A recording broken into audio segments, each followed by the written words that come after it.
2025 లేదా 26లో డిగ్రీ లేదా బీటెక్ చదివారా? సాఫ్ట్‌వేర్ జాబ్ కోసం ఎదురు చూస్తున్నారా? అయితే కోడ్ జ్ఞాన్ 100 డేస్ కోర్సులో చేరండి, జాబ్ సాధించండి. Hi sir, Um, myself Ramya. Sir, actually I'm a 2025 passed out. అంటే ఇప్పుడు అందరూ అంటున్నారు లైక్ ఏఐ వస్తుంది, జాబ్స్ పోతాయి. ఫస్ట్ జాబ్ పోవాలంటే మనకి జాబ్ రావాలి కదా సార్. సో ఫస్ట్ థింగ్ అందరూ mostly 25 passed out or 24 and 26 passed out ఉన్నారు. అంటే ఆల్మోస్ట్ 1 ఇయర్ జాబ్ ట్రై చేస్తూనే ఉంటారు. మేము ఇక్కడికి వచ్చి ట్రై చేసే ముందు చాలా ట్రై చేసాం.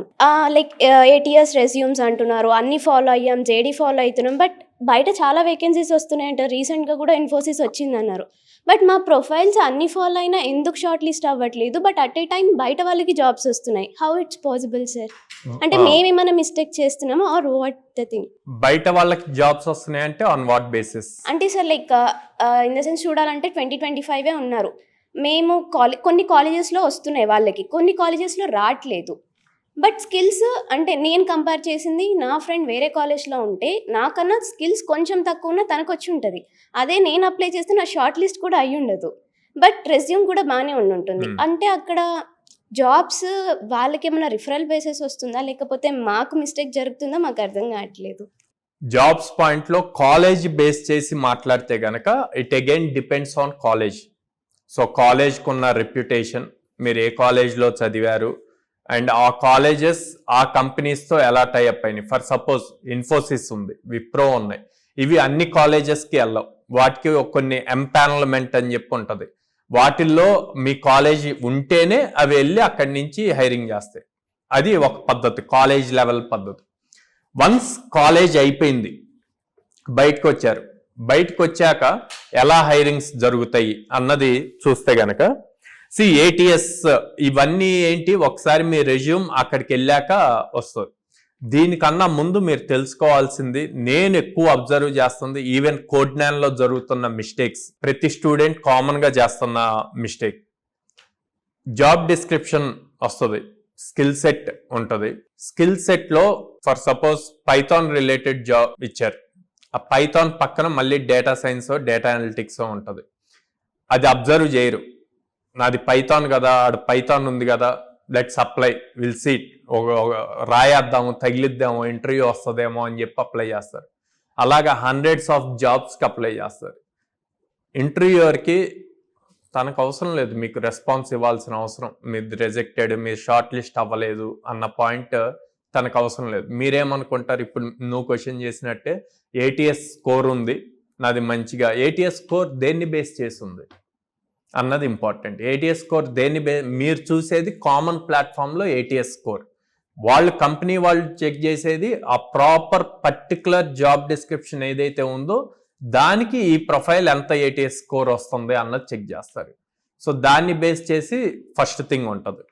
సెకండ్ థింగ్, మీరు అప్లై చేసేటప్పుడు ఏ టైప్ ఆఫ్ రెజ్యూమ్లో ఏం పాయింట్స్ రాస్తున్నారు అన్నది కామన్ థింగ్గా మేము అబ్జర్వ్ చేసింది ఏంటి అంటే, కాలేజ్లో మీరు చేసే ఫైనల్ ఇయర్ ప్రాజెక్ట్స్ అన్నీ కూడా కాలేజ్కి వాళ్ళ ఎన్బిఏ, నాక్ ఈ అక్రిడియేషన్స్లో పాయింట్స్ కోసం మీతో లేటెస్ట్ టెక్నాలజీస్ మీద చేపిస్తారు. అంటే మెషిన్ లెర్నింగ్, ఆర్టిఫిషియల్ ఇంటెలిజెన్స్, వీటి మీదే నాకు తెలిసి 95% ఆఫ్ కాలేజెస్ వీటి మీదే ఎక్కువ ప్రాజెక్ట్స్ చేపిస్తాయి. సిఎస్సి ఐటీ బ్యాక్గ్రౌండ్ అయితే, ఈసీ వాళ్ళైతే విఎల్ఎస్ఐ వీటి మీద చేస్తారు. కానీ కంపెనీస్కి మీరు ఆ లేటెస్ట్ టెక్నాలజీస్ మీద చేసింది కాదు. ఫర్ సపోజ్ మీరు పైథాన్ మీద జాబ్ డిస్క్రిప్షన్ వచ్చింది, లేకపోతే జావా మీద జాబ్ డిస్క్రిప్షన్ వచ్చింది, జావాకి అప్లై చేశారు. అప్లై చేసినప్పుడు మీ ప్రాజెక్ట్స్ కూడా ఆ జావా కాన్సెప్ట్స్ కవర్ అవుతూ ఉండాలి. అట్లా కాకుండా దాంట్లో మళ్ళీ ఏ రిలేటెడ్ ఉందనుకోండి, రావు, అసలు రెస్పాన్స్ అన్నదే రాదు, అక్కడే షార్ట్ లిస్ట్ అవ్వరు. సో అప్పుడు ఏం చేయాలి, అందుకే we always suggest, for suppose కోడ్9 పాయింట్కి వస్తే మీరు ఎప్పుడైతే కోర్ జావా కంప్లీట్ అయ్యి కోర్ జావాలో మీరు ఏవైతే ప్రాజెక్ట్స్ చేశారో వాటిని ఇమీడియట్గా రెజ్యూమ్లో అప్డేట్ చేయమంటాం. పైథాన్ కూడా అంతే, basic foundations of Python complete అయ్యి మీరు స్ట్రాంగ్గా పైథాన్లో కోడింగ్ రాయగలం అన్నప్పుడు అక్కడ చేసిన ప్రాజెక్ట్, అక్కడ స్టూడెంట్స్ మేము చెప్పేది ఫాలో అవ్వరు. అంటే ఏమనుకుంటాం, అక్కడ మేము చేయించేది చిన్న ప్రాజెక్టే, కానీ ఈ చిన్న ప్రాజెక్ట్ రెజ్యూమ్లో పెట్టాలా, ఈ చిన్న ప్రాజెక్ట్ రెజ్యూమ్లో పెడితే మాది అసలు షార్ట్ లిస్ట్ అవుతుందా అన్న మైండ్ సెట్లో ఉంటారు. పాయింట్ ఏంటంటే అక్కడ మీరు పెట్టే ప్రాజెక్ట్ చిన్నదా పెద్దదా అన్నది కాదు. మీ కాలేజీలో చెప్తారు, మీ కాలేజీ సిఆర్టీ ప్రోగ్రామ్స్లో పెద్ద ప్రాజెక్ట్స్ పెట్టాలి, ఇన్డెప్త్ ఉండాలి అట్లా.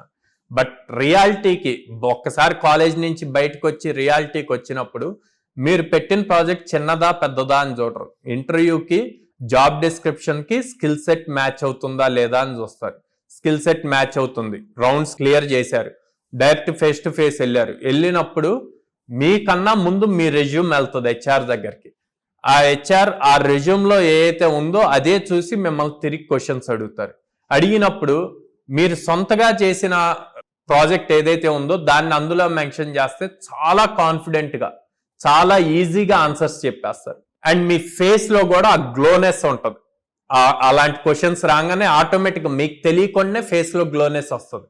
అదే ఎప్పుడైతే మీరు చేయని ప్రాజెక్ట్, అంటే కాలేజ్లో 4 members 5 members కలిసి ప్రాజెక్ట్ చేస్తారు, ఆ ప్రాజెక్ట్ మెన్షన్ చేసి దాని మీద క్వశ్చన్, అంటే మీరు ఇన్వాల్వ్ అవ్వని టాపిక్ మీద క్వశ్చన్ వచ్చింది అంటే మీ ఫేస్లో ఇమీడియట్ చేంజెస్ కనిపిస్తాయి, హెచ్ఆర్కి అర్థమైపోతుంది.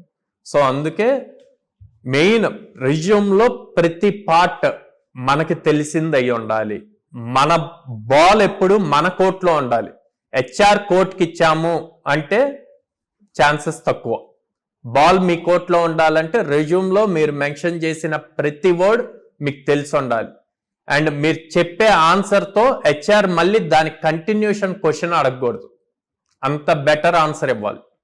అప్పుడు మీకు ఈజీగా జాబ్స్ వస్తాయి. కంపెనీస్ నుంచి రిప్లైస్ వస్తాయా అంటే ఫస్ట్ ఈ రెజ్యూమ్ ఇంపార్టెంట్.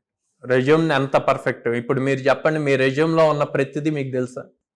డన్. ఫ్రెషర్స్ కామన్గా చేస్తున్న మిస్టేక్ అది.